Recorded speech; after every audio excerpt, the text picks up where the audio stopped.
Você sabia que dominar algumas funções básicas de Google Sheets ou Excel pode transformar a sua carreira? Fica nesse vídeo então que eu vou te mostrar as funções que eu mais utilizo no dia a dia. Antes de eu começar, é importante a gente ressaltar que eu sei que vocês têm níveis diferentes aqui técnicos no canal, então eu já fiz essa pesquisa faz até um tempo, eu quero fazer de novo. Sei que tem gente que está começando agora, tem gente que já está na área faz um tempo, faz inclusive mais de década, tem gente que segue aqui o canal. Mas o que eu vou fazer? Eu quero nos próximos vídeos falar sobre cases que a gente costuma ver aí em entrevista de emprego ou dentro da empresa em geral. Então eu quero começar a trazer um lado mais prático para vocês, depois de vários pedidos que vocês já fizeram aqui para mim. Para isso, vamos fazer uma breve introdução a algumas funções que vão ser úteis lá na frente, porque aí eu já vou considerar que você domina pelo menos essa parte aqui. Sem enrolação então, a gente tem aqui uma tabela bem curta, inclusive, aí com 10 linhas de dados. Aparentemente isso daqui é de um e-commerce ou de algum comércio em geral. Então a gente tem a data que provavelmente aconteceu a venda, a categoria do produto, então eletrônicos, vestuário, alimentos. Depois a gente tem os produtos, smartphone X, camiseta Y, chocolate Z. Região, então região onde aconteceu a venda, provavelmente, Sudeste, Sul, Nordeste. Quantidade, 25, 50, 100. Total valor em vendas, então 37.500, 2.500, 1.000. E valor total em vendas canceladas, que também é bem relevante para a gente ver o que está retornando aqui. 1.500, 100, 50. Então vamos lá, vamos para a primeira dessas funções, que na verdade é um conjunto de funções que a gente chama de funções de agregação. Então isso aqui é bastante utilizado, inclusive assim, você conhecer essas funções mais básicas de agregação pode te ajudar não só no Excel ou no Google Sheets, mas geralmente essas funções elas acontecem da mesma forma lá no SQL, principalmente se você for trabalhar com PostgreSQL ou MySQL, a sintaxe é basicamente a mesma que a gente vai ver aqui. E além disso, Python também, R, a gente utiliza bastante agregação. Você que trabalha com dados precisa entender as funções, pelo menos as básicas que eu vou te mostrar aqui. Entenda elas, utilize no dia a dia, saiba quanto que vai ser interessante você usar cada uma delas. Antes da gente começar a falar exatamente sobre as funções, vale ressaltar também que eu vou falar dessas funções em inglês. Caso você tenha o Excel ou o Google Sheets em português, pode ser que a função sua aí esteja em português. Por exemplo, eu vou falar de soma inicialmente. Então a gente usa o sum, que é soma em inglês. Eu já vou ensinar em inglês por quê? Porque eu já tenho percebido que não só as empresas internacionais, eu sei que é o foco de muitos de vocês aqui, ou sair do Brasil, ou trabalhar do Brasil, mas trabalhar para empresas de fora, ganhando em dólar, ganhando em euro e assim vai. Mas também as empresas nacionais têm uma tendência de utilizarem essas funções em inglês. Então essa tendência tem crescido bastante, principalmente porque as empresas utilizam muito o Google Sheets. E quando a gente tem aqui uma planilha do Google Sheets que é compartilhada com várias pessoas, como é uma melhor prática essas empresas, ou porque elas já estão presentes em outros países, ou porque realmente elas meio que copiam essa tendência de fora, é muito comum a gente já ter essas funções em inglês. Se você está aprendendo agora, eu recomendo que você aprenda em inglês, porque é uma língua universal e vai te ajudar não só a trabalhar em mais empresas, a entender, a se comunicar melhor com as outras, mesmo que você não fale inglês, vai te ajudar a se comunicar melhor através de funções, mas também essas linguagens que eu citei, tanto no SQL quanto Python, utilizam também a sintaxe em inglês. Então vamos lá. Sem enrolação então, vamos para a primeira delas, que é a soma. Então basicamente, para fazer uma função aqui no Sheets ou no Excel também, a gente começa com igual, e aí veja como é que ele já completa aqui para mim e me ajuda. Inclusive, eu vou escrever sum, que é soma, como eu comentei, e abro parênteses. E ao fazer isso, olha que legal, tanto o Sheets quanto o Excel, eles já meio que dão uma dica, que eles mostram como é que funciona essa função, e eu posso expandir. Então vamos de novo aqui, ó, porque a gente consegue ver melhor. Então vamos lá, ó, sum, e aí eu consigo ver um exemplo. Então ele faz a soma. Ele até mostra os dois jeitos de que a gente pode utilizar essa função. Ele faz A2 até o A100, ou seja, esses dois pontos é que ele pega todo o intervalo. Então ele vai fazer a soma de todo o intervalo da coluna A2 até 100. Ou também você pode utilizar, ou também você pode usar junto, uma parte, uma célula ou um grupo de células, um range, e depois colocar uma vírgula. Se o seu tiver em português, pode ser que ele esteja configurado para ponto e vírgula, mas é a mesma coisa. Então, quando você utilizar vírgula, você pode usar ponto e vírgula. Veja aí como é que seu Excel tá. E ele já corrige aqui na hora que ele está te mostrando. E aí você coloca algum valor, por exemplo. Ele colocou esse valor 101. Então ele somaria do A2 até o A100 mais 101, porque é uma soma, por isso mais. Então, vamos fazer dos dois jeitos. Vamos, então, somar o valor total em vendas. A gente pode já selecionar aqui, ó, do F2 até o F11. Opa, coloquei errado. Então, vamos lá. Sum, abre parênteses, seleciono do F2 até o F11 e dou Enter. E aí, automaticamente, ele soma 92.250. Além disso, a gente pode fazer do jeito que eu comentei também. Então, vamos fazer aqui na frente, ó, a soma do... Então, sum. Vamos fazer a soma do valor total de vendas canceladas só do G2 e G3. Então, a gente seleciona aqui G2, vírgula, G3, fecha parênteses ou não, e aí, Enter, você já tem 1.600, ou seja, ele soma esses dois. Uma dica é, se você for fazer uma soma rápida assim, basta você selecionar os valores, aqui esses dois, por exemplo, e aqui no canto direito inferior você já vai ver a soma, inclusive você pode clicar aqui e ver essas que eu vou te mostrar agora, essas outras funções. Segunda função, já dei um spoiler ali, que é a média. Então a média, para fazer a média, basta a gente também começar com igual, como qualquer outra função, e escrever average. E aí a gente faz a mesma coisa, a gente pode tanto selecionar todos os valores aqui, vamos pegar o valor médio aqui, e ele automaticamente até te mostra aqui, te dá um pequeno spoiler do valor que vai sair, e a gente tem a média dos valores. E aí daria para fazer a mesma coisa também. A gente poderia selecionar, vírgula e ir colocando mais valores. Vamos fazer até com mais aqui para você entender. Então, average. E aí a gente coloca aqui, ó, esse, vírgula, esse, e assim vai. Você pode ir colocando mais valores e ele faz a média. Depois da média nós temos o quê? Em muitos casos você vai querer saber qual que é o valor máximo. Eu sei que aqui bastaria você olhar, são 10 linhas de informações, 11 linhas no total, tem a primeira aqui que é a coluna, o label, né? Então, basta você procurar aqui, você já sabe que esse aqui é o maior valor. Mas em muitos casos você quer saber qual que é o valor máximo. Isso aqui, como eu comentei, em SQL também é bastante útil, porque às vezes você quer saber o valor máximo para saber qual que é a dimensão que você está trabalhando. Então, para fazer o valor máximo, basta a gente fazer igual max. E aí, seleciona todos os valores. Vamos pegar essa aqui, ó, da E. E a gente tem um valor máximo aqui, que é o 200. E aí, o jeito que eu estou colocando aqui também já é, inclusive, a função em português. Próximo, valor mínimo. Que aí, min. E aí fica, inclusive, mais curto. Aprende inglês, que é bem mais útil. Então, o valor mínimo aqui do E, a gente tem o 10, que o 10 está aqui, ó. Beleza? Mais uma função, duas na verdade, de bônus aqui, que vai ser o contador. Então, se a gente colocar count, então tem um count e o count A, que é o count A. E qual que é a diferença deles? O count, ele vai contar o número de valores numéricos que a gente tem aqui nessa função. Então, se a gente pegar aqui, por exemplo, ó, todos esses daqui, ó, a gente tem 20 valores totais, que são 20 células, mas, na verdade, são somente 10 valores numéricos. Se eu alterasse aqui esse, por exemplo, Nordeste para 500, automaticamente viraria 11. Ou seja, ele está contando quantos valores numéricos eu tenho em um certo intervalo. Você percebe que eu posso utilizar, inclusive, mais de uma coluna ao mesmo tempo. O count A, ele é diferente. Ele conta quantos valores totais a gente tem no mesmo intervalo. Então a gente pega aqui, ó, se a gente pegar o mesmo valor, aí ele vai retornar pra gente 20, porque são 20 valores são 20 valores totais aqui que a gente tem. E aí o próximo bônus é o count unique, que ele vai contar o número de valores únicos. Então vamos fazer a mesma coisa aqui, ó, count unique, e a gente vai selecionar o mesmo, e aí obviamente vai sair um valor mais baixo, de 15. Por quê? Porque, por exemplo, Sudeste, ele repete aqui, aqui. A gente tem Sul, Sul, Nordeste, Nordeste. Então tem assim, essa repetição. E nos valores numéricos também. Acho que aqui não tem nenhum. Mas ele basicamente conta quantos... É como se fosse o count A, mas se repetir, ele não conta duas vezes. Então aqui fica esse bônus.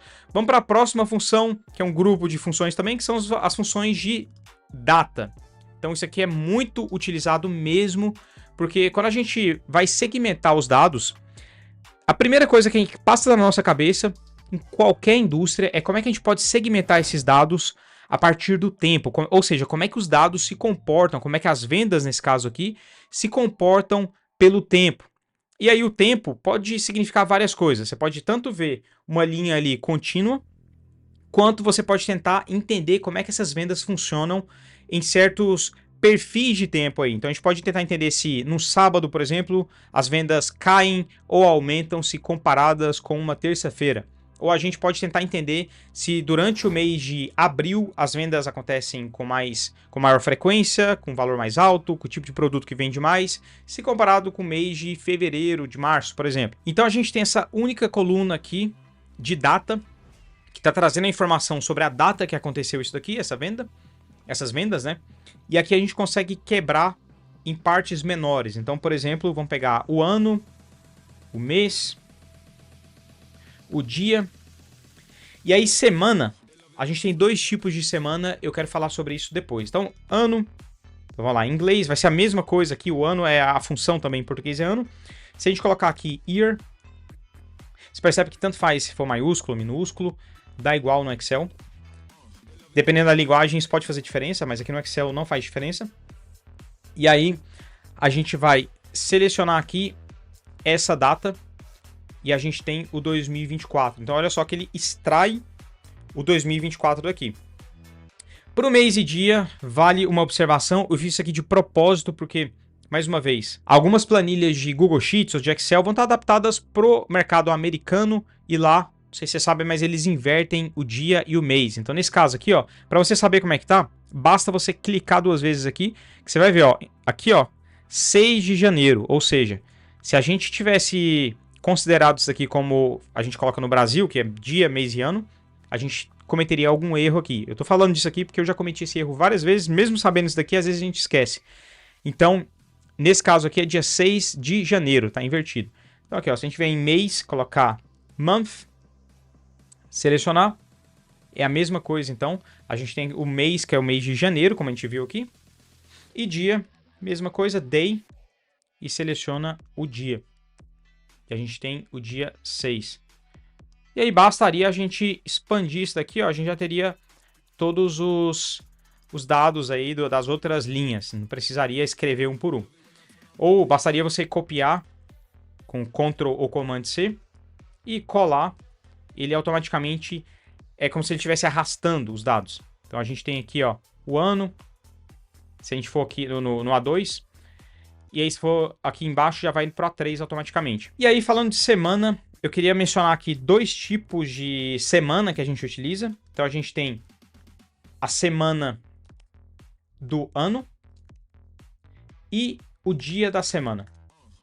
Todos dois são úteis por diferentes motivos. Então, a semana do ano a gente utiliza principalmente se seu business, se a empresa que você trabalha tem uma volatilidade aí semanal, você tem atividades semanais que impactam o negócio aí direto, é importante você medir os dados semanalmente. Então a gente costuma, nas empresas que eu trabalhei, todas praticamente aí tinham esse tipo de relatório semanal, acaba sendo até mais útil do que o mensal ali, se você for olhar a quantidade de vezes que você utiliza os reports, o mensal também é importante, mas para uma análise mais profunda. Mas aqui nesse caso, então, como é que funciona? Semana do ano vai ser week, você começa a escrever week, você vai ver que as duas funções estão aqui, ó.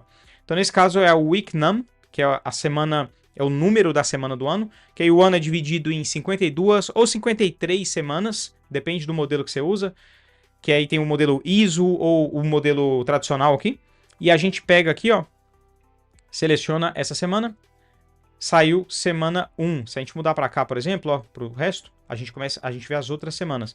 Essa aqui é realmente a semana 1. Se a gente for aqui, ó, o ano começou bem aqui, então é na primeira semana. Já o dia da semana, basta a gente colocar week, day e selecionar da mesma forma. E a gente tem aqui o 7. Isso aqui também pode variar dependendo do país, do idioma que você utiliza aqui no Google Sheets ou no Excel. Para você saber o que significa 7, porque ele não vai colocar segunda, terça, quarta, quinta, sexta, sábado, domingo, mas ele vai te falar 7. Então, inclusive apareceu outro 7 aqui. O que significa 7? Basta você clicar aqui duas vezes e ver o que significa nesse dia aqui. Nesse caso aqui é um sábado, ou seja, o 7 significa sábado. O 3 significa terça-feira. Então, assim você tem uma... É bom você fazer esse mapeamento. A partir do momento que você mapeia a primeira vez, você distribui essas datas aqui, você entender o que significa set. E o próximo tipo de função muito utilizado, inclusive assim, são infinitas possibilidades que você pode utilizar isso daqui. Se você for dedicar um tempo estudando Google Sheets ou Excel, eu recomendo que você trabalhe bastante com funções lógicas, porque isso aqui é assim, realmente ilimitado, isso pode fazer a diferença. A sua capacidade e criatividade na hora de trabalhar com funções lógicas vai fazer a diferença na sua carreira. Inclusive no Excel, no Python, no SQL, isso daqui é muito utilizado. A sintaxe acaba mudando se você for falar de Python, for falar de SQL, mas assim, a lógica, a forma de pensar é a mesma. Então te recomendo, você que está trabalhando com dados, você tem que entender sobre funções lógicas. E a primeira delas é o C condicional, e aí em inglês fica if. Então como é que a gente faz aqui? Então começa sempre com o sinal de igual, if, e aí vamos pegar aqui, ó. A primeira coisa que ele te pede é uma expressão lógica, ou seja, você vai ter que colocar a expressão inteira já nessa primeira parte, antes da vírgula ou antes do ponto e vírgula. Então a gente coloca aqui, por exemplo, se esse valor aqui for maior do que 3.000, por exemplo, e aí vírgula, ele vai te perguntar valor se isso for verdadeiro, depois o valor se for falso. Então tudo separado por vírgula, são três componentes aí dentro dessa expressão. Então aqui nesse caso, vamos colocar uma expressão para falar assim, ó, é maior que 3.000, vírgula, depois menor ou igual a 3.000. Fechou? E aí nesse caso, maior que 3.000. O que a gente vai fazer agora? Eu vou pegar essa mesma expressão, vou copiar ela inteira, mas vou copiar. Ó, repara que eu não copiei a célula. Eu cliquei duas vezes, copiei todo o valor, porque ele pega literalmente o que eu tenho aqui, o F2. Porque se eu copiasse isso daqui, ó, vou te mostrar primeiro. Vou copiar isso daqui e colar aqui. Vai dar pau por quê? Porque ele tentou transformar como se ele estivesse arrastando esse F2 para cima, proporcionalmente. Então eu vou te mostrar, você vai entender agora. Ó. Seleciono tudo, colo aqui e a gente tem exatamente a mesma função, só que repara que está na mesma linha. Então foi de propósito, porque aí eu posso arrastar e aí eu já tenho essa mesma função para cada uma das linhas. Ele arrastou e já fez para cada um deles. Então a gente tem aqui o E, que é o AND, e o OR, que é o OR. Essas funções, isso daqui é muito, muito importante, porque isso vai te dar uma noção da diferença dessas duas coisas. Se você não entende ainda tão bem assim a diferença do E e do OR, isso aqui só para te dar uma ideia, a combinação desse tipo de condicional com o E e com o OR, e esse tipo de combinação, você coloca ali milhões de vezes numa linha, essa combinação toda, é o que gera o que a gente conhece como microcontrolador, que gera uma calculadora, gera um computador. Então, sim, o computador funciona dessa forma aqui. Isso daqui é basicamente toda, assim, a arquitetura de um computador é basicamente isso daqui. Então, qual que é a diferença? O E, você vai basicamente nos dois, vamos pegar um exemplo simples aqui, você vai ter duas afirmações. O E, ele vai te falar o seguinte, o resultado dessas duas afirmações só vai ser verdadeiro se as duas forem verdadeiras. Enquanto isso, o OR, para o OR ser verdadeiro, o resultado do OR ser verdadeiro, basta que uma seja verdadeira. Então, como exemplo, vamos simplificar aqui. Vamos falar se isso aqui é maior do que 3.000. Aqui, ó, maior que 3.000. E aí, basicamente, eu vou só criar uma função, vou clicar aqui e colocar isso aqui maior que 3.000. Se ele for maior que 3.000, ele vai me retornar true, ou seja, verdadeiro. Se ele for menor, vai retornar false, se for menor ou igual. E já na coluna J, a gente vai colocar se é menor que 10.000. Então, igual isso daqui, menor do que 10.000. E aí, nesse caso aqui, ó, o 37.500, ele não é menor do que 10.000. E aí a gente arrasta, a gente tem isso daqui. Então, como é que funciona? O E, aqui eu vou colocar o E, AND, e aqui o OR. Como é que vai funcionar então, ó? Eu vou colocar isso aqui, ó. AND, vou pegar isso daqui, vírgula, isso daqui. E aqui eu vou colocar o OR, esse daqui, vírgula, esse daqui. Ou seja, Aqui só vai ser verdadeiro se isso e isso forem verdadeiros. Já para o or ou ser verdadeiro, basta que uma seja verdadeira. Então, nesse caso aqui, ó, aqui é falso, porque esse aqui é verdadeiro, mas esse aqui é falso. Esse aqui, o ou, ele é verdadeiro, por quê? Porque basta um. Então, se a gente expandir aqui, a gente tem as respostas. Perceba como é que o or, ele aparece muito mais. Inclusive, todas aqui aparecem como verdadeira de alguma forma. Porque uma das funções foi alcançada, uma das afirmações. O próximo grupo são das funções de pesquisa. Então, na função de pesquisa é o que a gente chama de ou procv, que em português, ou VLOOKUP. Então, a gente aqui, ó, procv, em inglês vai ser VLOOKUP. O que isso aqui faz? Isso aqui é bastante útil quando você quer buscar algum valor. Então, por exemplo, eu quero saber qual que é o valor total de vendas canceladas do smartphone X, por exemplo. Então a gente coloca aqui, ó, igual VLOOKUP. Ó, ele já te ensina aqui, search key. Então qual que é o valor que ele está buscando? A gente está buscando o smartphone X, vírgula. Qual que é o range, ou seja, qual que é todo o intervalo que a gente está fazendo essa busca. E aí eu posso selecionar tudo isso daqui, ó. Depois disso, index. O que é esse index? É um índice. Então, assim, aqui a gente selecionou toda essa parte que está em roxo aqui, que são 1, 2, 3, 4, 5 colunas. A gente quer trazer o valor total de vendas canceladas. Então, vai ser o número 5. Então, se a gente olhar aqui, ó, a referência disso aqui é 5, porque essa aqui é a coluna 1, coluna 2, coluna 3, coluna 4, coluna 5. Então, a gente coloca aqui 5 e depois a gente coloca false, porque isso aqui basicamente ele olha se é função, se é uma coisa exata, uma busca exata ou não. E aí automaticamente ele já traz isso daqui.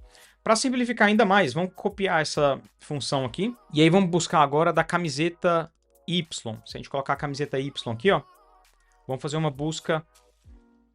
Ao invés de colocar a camiseta lá direto, a gente vai fazer uma busca desse valor aqui, ó. Inclusive daria para escrever também camiseta Y, que daria na mesma. E aí a gente já tem aqui essa busca de 100 do valor total de vendas canceladas.